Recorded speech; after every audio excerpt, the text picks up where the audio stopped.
पंचमी 2023 तिथि भाद्रपद माह में शुक्ल पक्ष की पंचमी तिथि को ऋषि पंचमी व्रत रखा जाता है। इस वर्ष ऋषि पंचमी का ये पर्व 20 सितंबर को है। सिद्धांत के अनुसार ये दिन विशेष रूप से भारत के ऋषियों का सम्मान समर्पित है।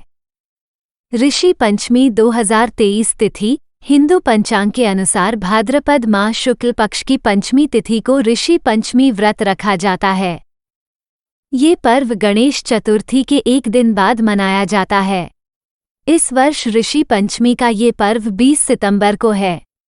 सिद्धांत के अनुसार ये दिन विशेष रूप से भारत के ऋषियों का सम्मान समर्पित है। ऋषि पंचमी के दिन ब्राह्मणों को दक्षिणा देना सबसे बड़ा महत्व है। साथ ही ऋषि पंचमी के दिन व्रत करने से जाने अनजाने में हुई घटना से भी माफी मिल जाती है। ऐसे में जाने ऋषि पंचमी व्रत के बारे में जरूरी बातें। ऋषि पंचमी का महत्व। ऋषि पंचमी के दिन मुख्य रूप से सप्तऋषियों को समर्पित किया जाता है। धार्मिक सिद्धांतों के अनुसार ये 7 ऋषि हैं: वैश्य, कश्यप, अत्रि, जमदग्नि, गौतम, विश्वामित्र और भारद्वाज। साथ ही यह भी बताया गया है कि इस दिन गंगा स्नान करने से सभी प्रकार के पापों से मुक्ति मिलती है और सप्तऋषियों का आशीर्वाद भी प्राप्त होता है। ऋषि पंचमी 2023 पंचांग के अनुसार पंचमी तिथि प्रारंभ 19 सितंबर दिन मंगलवार को दोपहर 1:43 से होगी। इस तिथि का समापन 20 सितंबर को दोपहर 2:16 पर होगा। उदय तिथि के अनुसार ऋषि पंचमी का व्रत 20 सितंबर को रखा जाता है। ऋषि पंचमी की पूजा का उत्सव प्रातः 11:19 से 1:45 तक। ऋषि पंचमी व्रत विधि। 20 सितंबर को ऋषि पंचमी वाले दिन सुबह जल्दी स्नान आदि से निवृत्त हो जाए। इसके बाद घर और मंदिर की अच्छी से सफाई करें।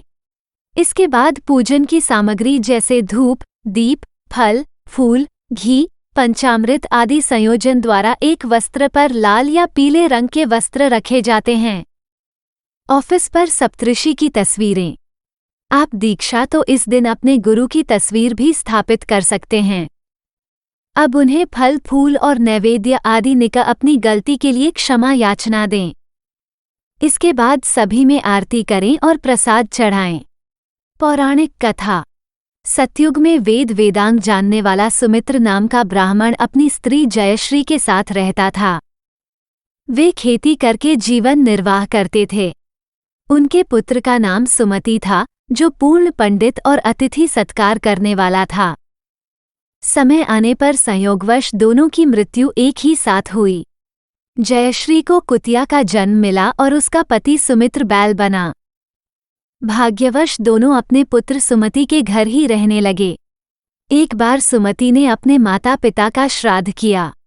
उसकी स्त्री ने ब्राह्मण भोजन के लिए खीर पकाई, जिसे अनजान में एक सांप ने जूठा कर दिया। कुतिया इस घटना को देख रही थी। उसने ये सोचकर कि खीर खाने वाले ब्राह्मण मर जाएंगे, स्वयं खीर को छू लिया। इस पर क्रोध में आकर सुमति की स्त्री ने कुतिया को खूब पीटा। उसने फिर सब बर्तनों को स्वच्छ करके दोबारा खीर बनाई और ब्राह्मणों को भोजन कराया और उसका जूठन जमीन में गाड़ दिया। इस कारण उस दिन कुतिया भूखी रह गई।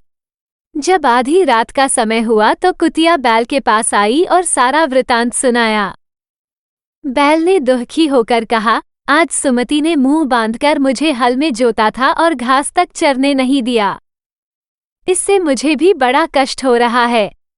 सुमति दोनों की बातें सुन रहा था और उसे मालूम पड़ गया कि कुतिया और बैल हमारे माता पिता हैं।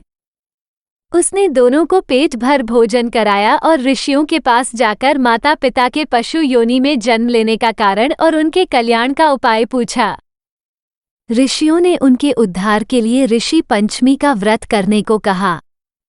ऋषियों की आज्ञा के अनुसार सुमति ने विधिपूर्वक श्रद्धा के साथ ऋषि पंचमी का व्रत किया, जिसके फल से उसके माता पिता पशु योनि से मुक्त हो गए।